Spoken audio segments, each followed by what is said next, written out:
कांग्रेसी बात नहीं कर रहे हैं, लेकिन वो चुपके से गांव-गांव में जाकर लोगों को संगठित कर रहे हैं। वो अपने पुराने हथकंडे आजमा रहे हैं, वो भी किसी को बिना बताए। और यही वजह है कि वो प्रेस में नहीं आते हैं, ना ही प्रेस कॉन्फ्रेंस करते हैं। इसीलिए भ्रम में न रहें, सावधान रहें। ये कांग्रेस की नई चाल है। गुजरात में चुनाव प्रचार करने आए प्रधानमंत्री ने जब ये बयान दिया तो इस पर काफी बहस हुई थी। बयान को बीजेपी के कैडरों में जान फूंकने और कांग्रेस से सावधान रहने के संदर्भ के रूप में भी देखा गया। आज बात इसी पर करने जा रहे हैं, क्योंकि आज ही गुजरात चुनाव के परिणाम सामने आ रहे हैं। गुजरात में 27 साल से सरकार, लेकिन फिर भी नरेंद्र मोदी को क्यों करना पड़ा इतना प्रचार, बात इसी पर। नमस्कार, इंडिया न्यूज देख रहे हैं आप, मैं गरिमा श्रीवास्तव आपके साथ।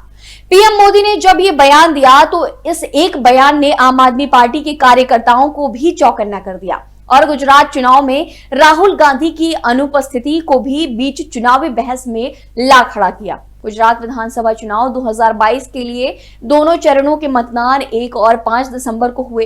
अब सभी की निगाहें 8 दिसंबर यानी कि आज आने वाले नतीजों पर टिकी हुई हैं। 182 विधानसभा सीटों के साथ गुजरात में पिछले 27 वर्षों से भाजपा का शासन रहा है। फिर भी प्रचार में प्रधानमंत्री नरेंद्र मोदी और केंद्रीय गृह मंत्री अमित शाह कोई कोर कसर नहीं छोड़ रहे थे। चलिए सबसे पहले बताते हैं कि पीएम मोदी को आखिर इतना प्रचार क्यों करना पड़ा। गुजरात में पिछले चुनाव में बीजेपी ने सरकार तो जरूर बनाई थी, लेकिन उसे सिर्फ 99 सीटों से संतोष करना पड़ा था, जबकि कांग्रेस को 77 सीटें मिली थी। तो इस बार यह भी संभावना है कि आम आदमी पार्टी, किसी भी पार्टी, चाहे वो भाजपा या कांग्रेस हो, इसका राजनीतिक गणित बिगाड़ सकती है, क्योंकि आम आदमी पार्टी पंजाब में बड़ी जीत हासिल करने के बाद कॉन्फिडेंट हो चुकी है और उसका पूरा फोकस हिमाचल में नहीं बल्कि गुजरात पर था। राजनीतिक विश्लेषक दिलीप गोहिल नरेंद्र मोदी के अभियान को उनके चिर परिचित राजनीतिक स्टाइल के तौर पर देखते हैं। उनका मानना है कि जो पार्टी जीतना चाहती है उसके लिए ये स्वाभाविक है कि वो मैदान में उतरे और खूब प्रचार करे। यहाँ मुख्यमंत्री बदल दिया गया, पर यह पूरा विधानसभा चुनाव नरेंद्र मोदी के नाम पर लड़ा जा रहा था, तो स्वाभाविक है कि वो इसके लिए खुद ही आएंगे और प्रचार करेंगे। दूसरी बात, टिकट बंटवारे के बाद कई जगहों पर संतोष हुआ, कहीं निर्दलीय उम्मीदवार भी खड़े हुए।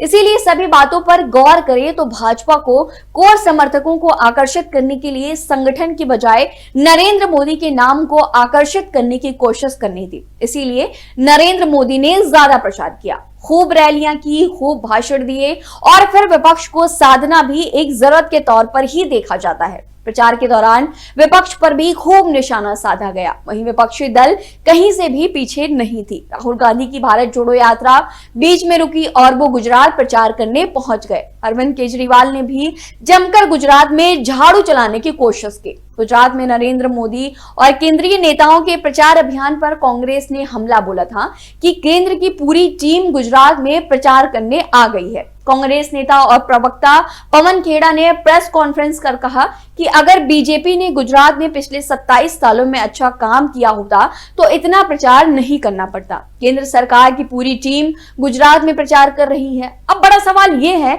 कि जब प्रधानमंत्री किसी राज्य के विधानसभा चुनाव में धुआंधार प्रचार करते हैं तो विपक्ष आखिर एकदम एक्सट्रीम तक जाकर आलोचना क्यों कर रहा होता है। इस सवाल के जवाब में राजनीतिक विश्लेषक दिलीप गोहिल कहते हैं कि ये राजनीति है, इसीलिए वास्तविकता ही यही है कि गुजरात जीतना बीजेपी के लिए जरूरी है। हमेशा ये दिखाने की कोशिश की जाती है कि भले ही पार्टी के खिलाफ नाराजगी है, नरेंद्र मोदी के खिलाफ कोई नाराजगी नहीं है, चाहे कोई भी मुख्यमंत्री हो। नरेंद्र मोदी को दीर्घकालिक दृष्टिकोण से वोट दे, जो अक्सर कहा जाता है। ये सभी कारक हैं जिसकी वजह से नरेंद्र मोदी ने अधिक प्रचार किया। प्रधानमंत्री नरेंद्र मोदी पिछले 2 कार्यकाल से केंद्र में शासन कर रहे हैं और अगला लोकसभा चुनाव 2024 में है। गुजरात चुनाव प्रधानमंत्री नरेंद्र मोदी और केंद्रीय गृह मंत्री अमित शाह के लिए प्रतिष्ठा की लड़ाई है। इसीलिए विशेषज्ञों का अनुमान है कि वे गुजरात में जोर देंगे। अगर बीजेपी गुजरात चुनाव में हारती है या उनकी सीटें कम हो जाती हैं, तो इसका असर 2024 के लोकसभा चुनाव पर पड़ सकता है। गुजरात प्रधानमंत्री मोदी और गृह मंत्री का गृह राज्य है। खैर,